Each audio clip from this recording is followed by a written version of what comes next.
الحمد لله رب العالمين، والصلاة والسلام على سيد الأنبياء والمرسلين محمد وعلى آله وصحبه أجمعين، أما بعد. قال الله عز وجل في القرآن المجيد والفرقان الحميد: أعوذ بالله من الشيطان الرجيم، بسم الله الرحمن الرحيم. ولا تهنوا ولا تحزنوا وأنتم الأعلون إن كنتم مؤمنين.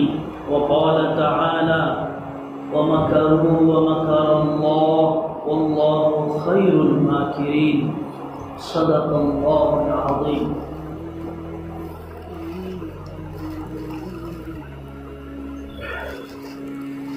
محترم بزرگوں، دینی اور ایمانی بھائیوں،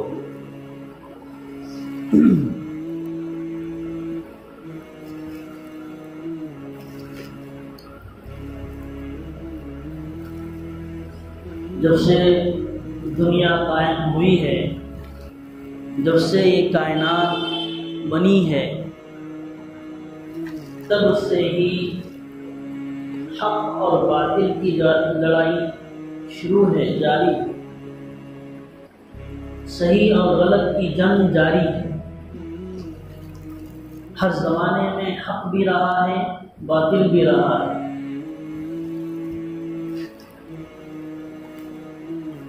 لیکن اللہ پاک نے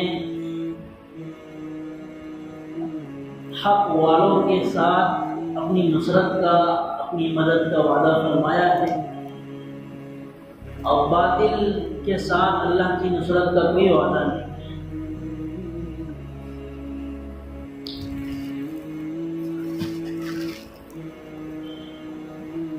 اور انسان کے لیے بھی بہت بڑی آزمائش ہے کہ اس کے سامنے دو راستے ہیں، دو طریقے ہیں. ایک حق کا راستہ ہے، ایک باطل کا راستہ ہے. اب اس کے لیے آزمائش ہے کہ وہ حق پر چلتا ہے یا باطل پر چلتا ہے، اور اس کے حق سمجھ میں آتا ہے یا باطل اس کو صحیح لگتا ہے. یہ بہت بڑی آزمائش ہے انسان کی. فَأَلْهَمَهَا فُجُورَهَا وَتَقْوَاهَا. اللہ نے فرمایا قرآن میں کہ ہم نے انسان کے اندر دونوں مادے رکھے ہیں، اچھائی کا بھی مادہ رکھا ہے اور برائی کا بھی مادہ رکھا ہے. حق پر چلنے کی بھی صلاحیت دی ہے اور باطل پر چلنے کی بھی صلاحیت دی.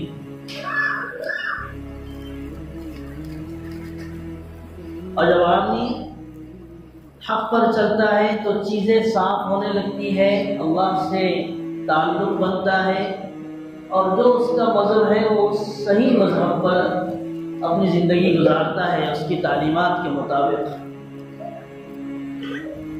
لیکن آج کی جو دنیا ہے اور آج کی دنیا میں بسنے والے جو انسان ہیں اور ہم لوگ ہیں، ہمارے سامنے حق اور باطل گھل مل گیا ہے.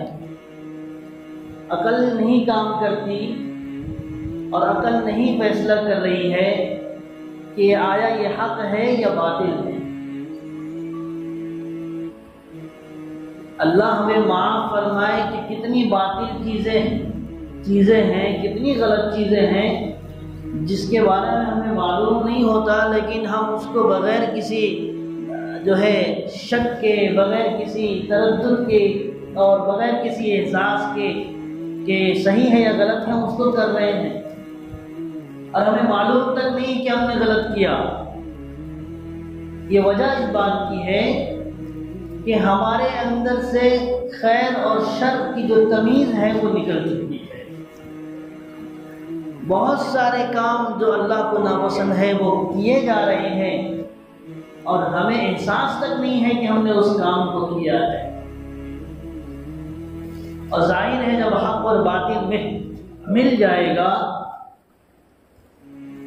جب حق اور باطل مل جائے گا تو پھر انسان کا راستہ بدل جائے گا. پھر جو قرآن کریم میں دعا بتلائی گئی ہے، اہدنا الصراط المستقیم، اللہ ہمیں سیدھے راستے پر چلا، آدمی اس راستے سے بھٹک جائے، اور ظاہر ہے سیدھا راستہ تو جنت ہی میں جاتا ہے، اور برا راستہ، غلط راستہ جہنم کی طرف لے جانے والا ہے۔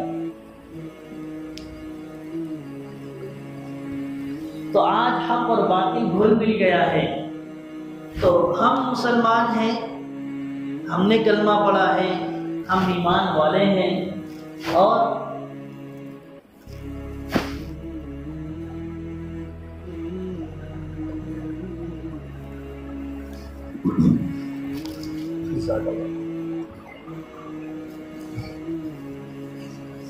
ہم نے اللہ کو ایک مانا ہے، نبی کو نبی مانا ہے، آخرت کے دن پر ہم ایمان رکھتے ہیں، لیکن اس کے باوجود حق کی تمیز ختم ہونے یا کچھ کم ہونے کی وجہ سے جو بھی ہمیں بڑا لگتا ہے، جس کے اندر پاور نظر آتا ہے، مالی اعتبار سے کچھ مضبوط سا نظر آتا ہے، معاشرے کا بڑا آدمی سمجھا جاتا ہے، ہم اس کے سامنے جھکنے لگتے ہیں۔ اس کی قدر اس لیے ہمارے دل میں نہیں ہوتی کہ وہ ایک انسان ہے، ہمارا بھائی ہے، بلکہ اس کی قدر اس لیے ہوتی ہے کہ اس کے پاس فلاں فلاں عہدہ ہے، اس کے پاس گاڑی ہے، اس کے پاس دولت ہے، اور اس کے پاس جو ہے دنیا کی کوئی بھی چیز ہے، اس کی ہیبت، اس کا رعب، اس کا دبدبہ ہمارے کمزور ایمان پر آ کر ہمارے کمزور ایمان پر جو ہے حملہ کرتا ہے، اور ہم جو ہے اس کو اپنا بڑا سمجھنے لگتے ہیں۔ جبکہ ایک مسلمان کی شان یہ ہے کہ وہ سوائے اللہ کے کسی کو بڑا نہیں سمجھتا۔ تمام قدرتوں والا، تمام طاقتوں والا، تمام خواہشوں کو، چیزوں کو پورا کرنے والا صرف و صرف اللہ ہے۔ لیکن ہم لوگوں کی حالت کچھ اس طرح سے آج کل ہو گئی ہے کہ ہم متاثر ہو گئے ہیں، ہر چیز سے متاثر، ہر چیز سے متاثر، جبکہ یہ قوم پہلے کبھی مؤثر ہوا کرتی تھی، اثر ڈالتی تھی، اثر لیتی نہیں تھی، اپنا اثر چھوڑ جاتے تھے۔ صحابہ نے ایسے اثر چھوڑے، صحابہ نے ایسے اثر چھوڑے کہ بڑے بڑے بادشاہوں کو، سپر پاور طاقتوں کو سامنے جھکنا پڑا، کیونکہ وہ ایسی قوم تھی جو مؤثر تھی، اور ہم متاثر ہیں، ہم اثر لینے والے ہیں۔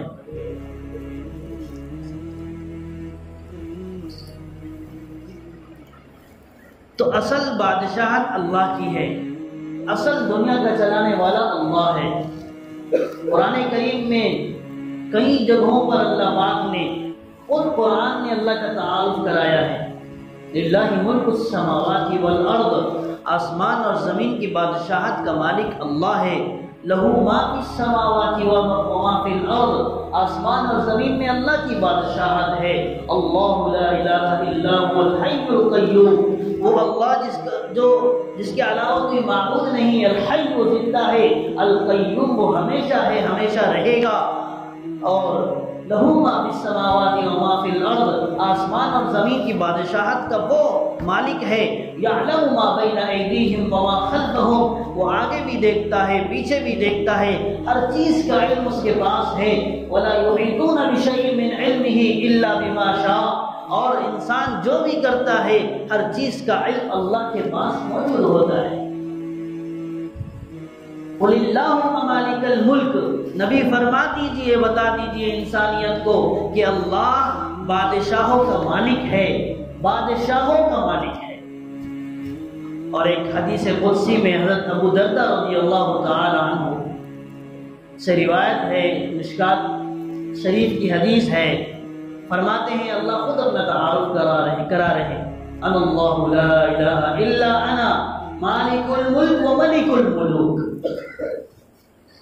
کہ میں وہ اللہ ہوں کہ جس کے سوا کوئی معبود نہیں، مالک الملک، اور میں بادشاہوں کا مالک ہوں، و ملک الملوک، اور بادشاہوں کا بادشاہ ہوں، و ملوک القلوب بیدی، اور تمام بادشاہوں کی دل میرے ہاتھ میں ہے۔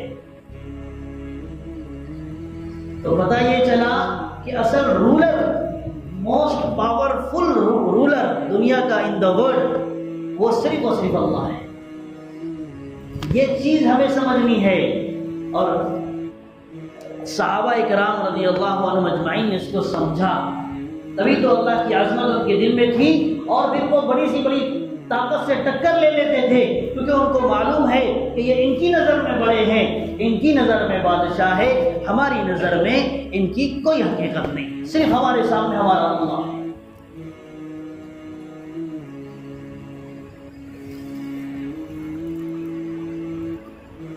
تو سب سے پہلی چیز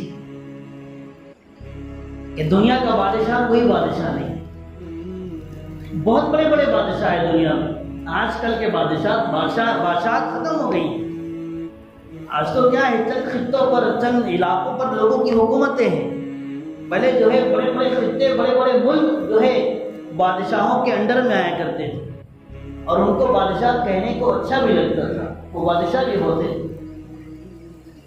سکندر اعظم جیسا بادشاہ، فرعون جیسا بادشاہ، شداد اور حامان اور قارون جیسا بادشاہ، نمرود جیسا بادشاہ، کہ جن کی بادشاہت کئی کئی سال چلی ہے، اور جن کی بادشاہت میں جو ہے ان کے ایسے بھی بادشاہ گزرے ہیں جنہوں نے جنت کا نظارہ، دنیا آخرت کی جنت کا نظارہ دنیا کے سامنے پیش کر کے رکھ دیا کہ جنت ایسی ہوگی، انہوں نے پورا بنا کے دکھایا شداد نے۔ تو وہ اپنے اعتبار سے بادشاہ تھے، اپنی سوچ میں بادشاہ تھے، لیکن اصل بادشاہ ان کے اوپر بھی کوئی تھا۔ یدبر الامر من السماء الى الارض، قرآن کہتا ہے کہ یہ وہ اللہ ہے جو آسمان کے معاملات بھی دیکھتا ہے اور زمین کے معاملات بھی دیکھتا ہے۔ یہ اتنا طاقتور، پاورفل، قدرت والا، عزت والا اللہ ہے۔ اور خوش قسمتی کی بات یہ ہے کہ ہم اللہ کے نام لیوا ہیں، ہم مسلمان ہیں، مومن ہیں، ہم ایمان والے ہیں، ہم نے ایمان لایا اللہ پر۔ تو بڑے بڑے بادشاہ گزرے، تو دنیا کی حکومتیں آتی ہیں جاتی ہیں، ختم ہو جاتی ہیں، اور اللہ کی نظر میں یعنی ایمان والوں کی نظر میں جو صاحب ایمان ہے، جن کا اللہ پر یقین ہے، جو کسی اللہ کے علاوہ کسی سے نہیں ڈرتے، تو ان کے سامنے پھر بڑے سے بڑا آدمی دنیا کا بادشاہ ہو، بڑے سے بڑا عہدے والا ہو، ان کی نظر میں وہ کچھ بھی حیثیت نہیں رکھتا۔ لیکن یہ چیز ہمیں اپنے دل میں پیدا کرنے کی ضرورت ہے، جیسا کہ شروع میں عرض کیا گیا کہ سامنے والا ذرا سا طاقتور ہو جائے، ذرا سا عہدہ اس کے پاس آ جائے، تو ہم اس کے سامنے ایسے جھک جاتے ہیں جیسا کہ اللہ کے سامنے بندے کو جھکنے کا حق ہے۔ جھکنا تو صرف اللہ کے سامنے ہے، لیکن ہمارا ایمان کمزور ہے، ہمارا ایمان کمزور ہے، ہم جو ہے اللہ سے دور ہے، اللہ کی محبت، اللہ کون ہے ہمیں نہیں معلوم۔ جس اللہ نے ہمیں بچپن سے لے کر ابھی تک اللہ پاک کی رحمت، اللہ کی مدد ہمارے ساتھ برابر شامل حال ہے، وہ اللہ اگر ہم سے نظر پھیر دے تو ہم نہ دیکھ سکے، نہ بول سکے، نہ اٹھا سکے، نہ چل سکے، اور نہ حرکت کر سکے۔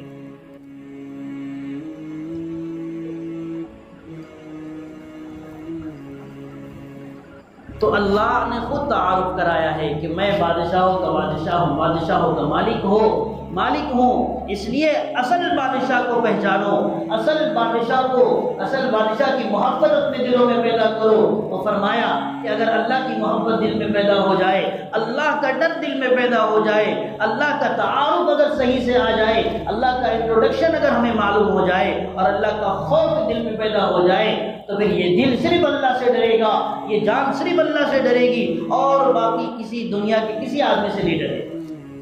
اور صحابہ اکرام رضی اللہ عنہم اجمعین نے یہ چیز کر کے دکھائی ہے۔ تاریخ میں ایک بات نوٹ ہے، وہ صرف اللہ سے ڈرتے تھے تو اللہ نے پوری دنیا کو ان کے سامنے جھکا دیا تھا، پھر شیر کو بھی جو ہے کان مروڑ کر راستے سے ہٹا دیا کرتے تھے، پھر پانی پر بھی سمندر میں بھی گھوڑے دوڑا دیا کرتے تھے، اور پھر جنگل میں ایک آواز پر خالی کرا دیا کرتے تھے۔ یہ صرف اور صرف اللہ کی عظمت محبت دل میں اترنے کی وجہ سے ہوا۔ انہوں نے صرف ایک اللہ کو اللہ مانا، ایک اللہ کو بادشاہ مانا، ایک اللہ کو جو ہے اپنا حکمران مانا، اور باقی سب جو ہے اللہ کے بندے ان کی نظر میں تھے۔ آج ہماری نظر میں ذرا سی حیثیت والا وہ ہماری نظر میں حکمران ہے، بادشاہ ہے، تو پھر اللہ فرماتا ہے اگر مجھ سے ڈرو گے تو میں پوری دنیا کو تمہارے سامنے جھکا دوں گا، اور اگر خدا نخواستہ تم مجھ سے ڈرنا چھوڑ دیا، لوگوں سے ڈرو گے اور لوگوں سے جو ہے اپنے لوگوں کے سامنے اپنے آپ کو جھکاؤ گے، تو پھر اللہ فرماتا ہے، پھر فرماتے ہیں علماء کرام کہ پھر اللہ پاک جو ہے ہر مخلوق کے سامنے جھکا دے گا۔ اللہ کے سامنے نہیں جھکیں گے تو اللہ 10 لوگوں کے سامنے جھکنا پڑے گا۔ وہ ایک سجدہ جسے تو گراں سمجھتا ہے، وہ ایک سجدہ جسے تو گراں سمجھتا ہے، 1000 سجدوں سے دیتا ہے آدمی کو نجات۔ وہ ایک سجدہ نماز کا سجدہ، علامہ اقبال نے فرمایا وہ ایک سجدہ نماز کا سجدہ جسے تو گراں سمجھتا ہے، بہت بھاری سمجھتا ہے، وقت ہوتا ہے نماز کا، نماز کو نہیں آتے ہیں، جان بوجھ کر نماز چھوڑتے ہیں، تو فرمایا اگر ایک سجدہ جسے تو نقصان کا باعث سمجھ رہا ہے کہ میری تجارت میں نقصان ہو جائے گا، میرے جاب میں کیا ہوگا، فلاں مجھے نقصان ہو جائے گا، تو اگر تو اللہ کے سامنے جھک جائے گا تو 1000 سجدوں سے دیتا ہے آدمی کو نجات۔ پھر یہ صرف اور صرف اللہ کے سامنے جھکائے گا اور سب کے سامنے تو جو ہے سر اٹھا کے چلنے والا بن جائے گا، اور اگر یہاں نہیں جھکے تو پھر اللہ ہزاروں کے سامنے جھکائے گا۔ تو اللہ نے خود تعارف کرایا ہے، اصل رولر حکومت کرنے والا، اصل بادشاہ، اصل دنیا چلانے والا، دنیا میں جس کی چلتی ہے وہ صرف اللہ کی چلتی ہے، اور جتنے بادشاہ ہیں اور خلیفہ، اللہ نے خلیفہ کا نظام چلایا ہے۔ اسلام میں بادشاہ کی کوئی جگہ نہیں ہے، اسلام میں حکومت کی کوئی جگہ نہیں ہے۔ وَإِذْ قَالَ رَبُّكَ لِلْمَلَائِكَةِ إِنِّي جَاعِلٌ فِي الْأَرْضِ خَلِيفَةً، قرآن میں اللہ پاک نے فرمایا، فرشتوں سے کہا تھا کہ فرشتوں میں اپنا ایک نائب، اپنا ایک اسسٹنٹ میں زمین پہ بھیجنا چاہتا ہوں۔ اس کو اللہ نے خلیفہ سے تعبیر کیا ہے، خلیفہ بولا ہے، تو اللہ نے خلیفہ کے طور پہ جو ہے ایک نظام بنایا ہے، اسی کو خلافت کہتے ہیں۔ اور خلافت راشدہ جو ہوئی ہے 4 خلفاء، ابو بکر صدیق، عمر فاروق، عثمان غنی، علی مرتضی رضی اللہ عنہ اجمعین، انہوں نے خلافت کی ہے۔ اور خلافت کا مطلب یہ ہوتا ہے کہ وہ جو ہے رعایا کے اور عوام کے خود خادم ہوتے ہیں، اللہ کے حکموں کو نافذ کرتے ہیں، نبی کے طریقوں کو نافذ کرتے ہیں، عدل و انصاف سے کام لیتے ہیں، خلیفہ اس کو کہتے ہیں۔ بادشاہوں میں یہ تصور نہیں ہے، حکومتوں حاکموں میں یہ تصور نہیں ہے، وہ تو اپنی چلاتے ہیں، وہ تو ظلم کا نگارہ بجاتے ہیں، اور وہ جو ہے اپنی جیب کو بھرتے ہیں، عوام کو جو ہے بے یار و مددگار چھوڑ دیتے ہیں۔ خلافت کا نظام اللہ نے بنایا ہے، اور خلیفہ اللہ بناتا اس کو ہے جو اللہ کی مانتا ہے۔ اللہ فرماتا ہے، اے مسلمانوں، اے لوگوں، وعد اللہ الذین آمنوا منکم وعملوا الصالحات لَيَسْتَخْلِفَنَّهُمْ فِي الْأَرْضِ، اللہ فرماتا ہے 2 کام کرو، مجھ پر ایمان لاؤ، میری مان کر چلو، نیک اعمال کرو، نمازیں پڑھو، روزے پڑھو، روزوں کو نمازوں کو بوجھ مت سمجھو، اور زکوٰۃ کو ٹیکس مت سمجھو، اور روزوں کو بھوک پیاس کی وجہ سے چھوڑ مت دو، اور حج کو عمروں کو رمضان کی حد تک فیشن نہ بناؤ، بلکہ مشقت کے ساتھ، تکلیف کے ساتھ حج کرو، اور یہ فریضہ سمجھ کے ادا کرو، اور اسی طریقے سے جتنے اللہ کے فرائض ہیں وہ سب کرو، تمہارے اعمال مضبوط ہو، ایمان مضبوط ہو، تو پھر دیکھو میں تمہیں دنیا میں خلافت دوں گا، دنیا تمہاری مٹھی میں تمہارے قدموں میں لا کر جمع کر دوں گا۔ اور اللہ نے خلافت دی ہے، یہ نہیں کہ صرف باتیں ہیں۔ حضرت عمر فاروق رضی اللہ عنہ نے 10 سال خلافت یہ فرائض انجام دیے ہیں۔ عمر بن عبدالعزیز رضی اللہ تعالیٰ عنہ نے خلافت کی ہے، اور انہوں نے بھی حکومت چلائی ہے، اور اللہ نے عمر بن عبدالعزیز کو حضرت عمر فاروق رضی اللہ عنہ کیا جملہ فرماتے ہیں کہ میں جب خلیفہ بن گئے تو ایک درخت کے نیچے بیٹھے، مینا میں جا حج کے زمانے میں گئے، اور مینا کے پاس مینا میں جو ہے حج کے درخت کے نیچے بیٹھے اور رونے لگے۔ پوچھا کسی پوچھنے والے نے کہ اے امیر المومنین کیوں روتے ہو؟ فرمایا کہ جو ہے ایک زمانہ تھا کہ میں جب بچہ تھا اور میں بکریاں چراتا تھا تو میری ماں، میری خالہ مجھے آتی تھی، اور میں سو جاتا تھا، بکریاں ادھر ادھر چلی جاتی تھی، تو میری ماں، میری خالہ مجھے کوستی تھی، مجھے ڈانٹتی تھی اور کہتی تھی کہ عمر تو اتنا گیا گزرا ہے کہ تجھے جو ہے بکریاں بھی چرانا نہیں آتا، تو اپنی آگے کی زندگی کیسے گزارے گا؟ تو حضرت عمر فرماتے ہیں یہ میرے بے ایمانی کا وبال تھا، میرے پاس ایمان نہیں تھا، میرے پاس اللہ کا تعلق، اللہ کی نسبت نہیں تھی، نبی کی نسبت نہیں تھی، میں مسلمان نہیں تھا، مومن نہیں تھا، یہ اس بے ایمانی کا وبال تھا، اور آج اللہ پاک نے اتنی بڑی حکومت خلافت مجھے عطا فرمائی ہے، یہ میرے ایمان کا کمال ہے۔ تو اللہ نے خلافت عطا فرمائی ہے، اللہ زمین کو جو ہے پوری دنیا کو جو ہے قدموں میں لا کر رکھ دے گا۔ شرط ہے اللہ کی، کچھ کنڈیشنز ہے کہ اپنے اللہ کو مانو اور نیک اعمال میں ہم لگ جائیں، اللہ کے سچے پکے اللہ کے بندے بن جائیں، تو اللہ پاک ویسے ہی خلافت ہمیں عطا کرے گا، ویسے ہی پوری دنیا کو مٹھی میں کرے گا، ذلیل رسوا کر کے دنیا قدموں میں ڈال دے گا۔ اور اگر اس کے برخلاف ہے، اس کا الٹا ہے، تو پھر جو حالات آتے ہیں اور جو ظالم حکمران مسلط ہوتے ہیں، اس کا بھی قرآن نے جواب دیا ہے، وَمَا أَصَابَكُم مِّن مُّصِيبَةٍ فَبِمَا كَسَبَتْ أَيْدِيكُمْ وَيَعْفُو عَن كَثِيرٍ۔ اللہ فرماتا ہے جو مصیبت تم کو آتی ہے، جو تکلیف تم کو آتی ہے، وہ صرف تمہارے اعمال کی وجہ سے آتی ہے۔ ظہر الفساد فی البر والبحر بما کسبت ایدی الناس، خشکی میں، تری میں، سمندر میں، دنیا میں سب طرف فساد پھیل گیا، کرپشن پھیل گیا، خرابی پھیل گئی۔ کیوں پھیلی؟ بما کسبت ایدی الناس، ہمارے اور تمہارے اعمال کی خرابی کی وجہ سے۔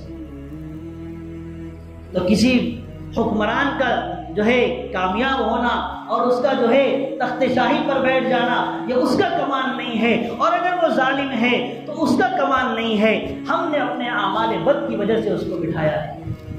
اللہ نے اس حدیث قدسی میں بیان فرمایا، ابو درداء رضی اللہ عنہ والی، اللہ آگے فرماتا ہے کہ اگر میرے اکثر بندے نافرمانی کرتے ہیں، میری مان کر نہیں چلتے، اپنی چلاتے ہیں، جبکہ میرے حکم کے پابند ہیں، اور جو ہے میں نے ان کو پیدا کیا ہے، اس کے باوجود میرے سامنے آ کر مجھ سے جنگ کرنے کا اعلان کرتے ہیں کہ ہم تمہارے خلاف کریں گے، نعوذ باللہ۔ اللہ فرماتا ہے اگر اکثر بندے میری نافرمانی کرتے ہیں تو ہم اچھے بادشاہوں کے دلوں میں ان کی نفرت پیدا کر دیتے ہیں۔ اگر عوام خراب ہے، اعمال نہیں ہے اور اللہ کی نافرمانی ہو رہی ہے، تو بادشاہ اچھا ہو لیکن اللہ اس اعمال بد کی وجہ سے، نافرمانی کی وجہ سے اللہ کی بادشاہوں کے دلوں میں اللہ عوام کی نفرت پیدا کر دیتے ہیں۔ اور آگے اللہ فرماتا ہے کہ اگر اکثر میرے بندے اطاعت کرتے ہیں، فرما برداری کرتے ہیں، تو ہم ظالم بادشاہوں کے دلوں میں عوام کے لیے اطمینان پیدا کر دیتے ہیں، عوام کی محبت ان کے دلوں میں ڈال دیتے ہیں۔ پھر آگے اللہ فرما رہا ہے فَلَا تَشْغُلُوا أَنفُسَكُمْ بِالدُّعَاءِ عَلَى الْمُلُوكِ، کہ دیکھو اب تمہارے سامنے حالات ہے، چکی خلاف چل رئی ہے، مہنگائی بڑھ رہی ہے، طرح طرح کی مصیبتیں ہیں، اتنی مصیبتیں ہیں کہ ان کا گننا، ان کا شمار کرنا مشکل ہے، زندگی گزارنا مشکل ہو گیا ہے۔ تو اب ظاہر ہے دل سے وہ دعا نکلے گی۔ اللہ نے فرما دیا بادشاہوں کو بددعا مت دو، بلکہ اپنے آپ کو تم میری طرف متوجہ ہو جاؤ اور مجھ سے گڑ گڑاؤ، میرے سامنے رو، میں تمہاری طرف سے بادشاہوں کی شر سے تمہارے لیے کافی ہو جاؤں گا۔ تم بادشاہوں کو بددعا مت دو، یہ تم نے خود تمہارے اعمال کی وجہ سے کیا ہے۔ تو اللہ خود فرما رہا ہے بددعا ان کو نہ دو، اپنے آپ کو کوسو، میری طرف متوجہ ہو جاؤ کہ اللہ اب ہم جو ہے تجھ سے معافی چاہتے ہیں، ہم نماز چھوڑتے تھے، نماز نہیں چھوڑیں گے، زکوٰۃ دیں گے، حج کریں گے، اور رشتہ داروں کے ساتھ اچھا سلوک کریں گے، بچوں کی تربیت کریں گے، پوری زندگی ہے اللہ تیرے سامنے توبہ کرتے ہیں، ہمیں معاف کر دے۔ تو اللہ فرما رہا ہے اکفیکم ملوککم، کہ میں تمہاری طرف سے ان بادشاہوں کے شر سے تم کو بچا لوں، پھر تمہارا بادشاہ کچھ بھی نہیں کر سکیں گے۔ ہاں شرط یہ ہے کہ تم میری طرف متوجہ ہو جاؤ۔ اور صرف بات ہی نہیں ہے، اللہ نے بچایا بھی ہے۔ حضرت نوح علیہ السلام کو قوم نے پریشان کیا، اللہ نے جو ہے دیکھا پھر کہا کہ کشتی بنائی جائے، اور کشتی میں جو ہے ہر جوڑے کو جو ہے ہر جوڑے کو جو ہے بٹھا دیا جائے اور اس کے اندر سوار کر دیا جائے. کشتی نکل پڑی. اللہ نے ادھر سے جو ہے سیلاب کی شکل میں جو ہے طوفان بھیجا. ساری جو ہے نافرمان غرق ہو کر ڈوب گئے. اللہ نے اپنے بندے کی مدد فرمائی کہ نہیں فرمائی؟ حضرت ابراہیم علیہ السلام کئی دنوں تک آگ جلتی رہی، لیکن ابراہیم علیہ السلام کا ایمان تھا، اللہ پر ایمان پہ یقین تھا. تو ابراہیم علیہ السلام کو اللہ نے دہکتی ہوئی آگ میں جو ہے دہکتی ہوئی آگ کو اللہ نے ان کے لیے باغ بنا دیا. یوسف علیہ السلام کہ اللہ کی مدد کیسے آ رہی ہے؟ اللہ کی مدد آتی ہے لیکن اللہ کی کچھ شرائط ہے، ان شرائط کو پورا کر لیا جائے.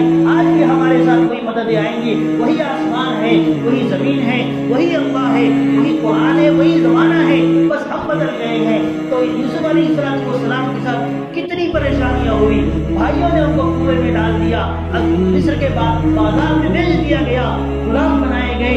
جیل میں زلیخا کا اس کا جو ہے فیصلہ ہوئی اور اس نے الزام لگا کر جیل میں ڈال دیا گیا. لیکن صبر کیا، اللہ سے جڑے رہے، نیک اعمال کرتے رہے، اللہ نے تخت شاہی پر بٹھا دیا.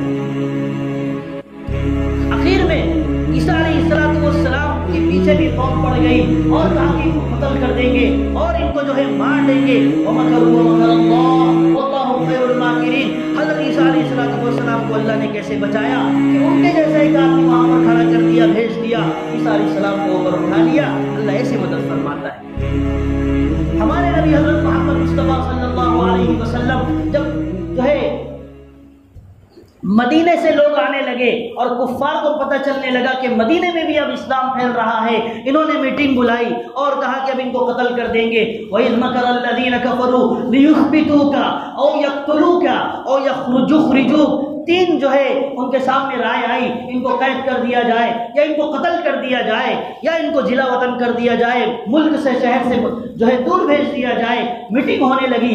اللہ کی طرف سے جو ہے جبرائیل علیہ السلام اللہ کے نبی کے پاس آ گئے اور جو ہے بتا دیا کہ یا رسول اللہ آپ کے خلاف جو ہے سازش ہو رہی ہے، لہذا آپ اپنا بستر باندھ کر یہاں سے نکلیے. کیا ہوتا ہے؟ سارے کفار جو ہے محاصرہ کرتے ہیں، گھر کو گھیر لیتے ہیں، لیکن وہی حضرت محمد صلی اللہ علیہ وسلم کیسے نکل رہے ہیں؟ اللہ کی طرف سے حکم ہے کہ مٹھی میں جو ہے مٹی بھر لی جائے اور ان کے سر پر مار دی جائے اور ان کے سامنے سے اللہ کے نبی نکلے ہیں. ان بیوقوفوں کو پتہ تک نہ چلا. اللہ ایسی مدد فرماتا ہے، اللہ ایسی مدد فرماتا ہے. بس اللہ کی شرط ہے، آخری بات اللہ کی شرط ہے، ولا تہنوا، مسلمانوں پریشان مت ہو، ولا تحزنوا، غم مت کرو، وانتم الاعلون، تم ہی سربلند ہوں گے، تمہاری عزت کی جائے گی، تمہیں کوئی کھانے کو نہیں دوڑے گا، تم جو ہے عزت سے جیو گے. ان کنتم مومنین، ہماری شرط مان لو کہ تم اپنے آپ کو سچا مومن بناؤ، میرا سچا بندہ بن کر جیو، میرے احکام کو جو ہے اپنی زندگی میں لاؤ، اپنے گھر والوں کی زندگی میں پیدا کرو، میرے نبی کے خوبصورت طریقے کو اپنی زندگی میں پیدا کرو. دیکھو پھر وہی اللہ پاک ویسی عالی عزت عطا فرمائے گا، اللہ کی نصرت آئے گی، اللہ کی مدد آئے گی. اللہ پاک ہم سب کو نیک اعمال کی توفیق نصیب فرمائے. وآخر دعوانا ان الحمد للہ رب العالمین.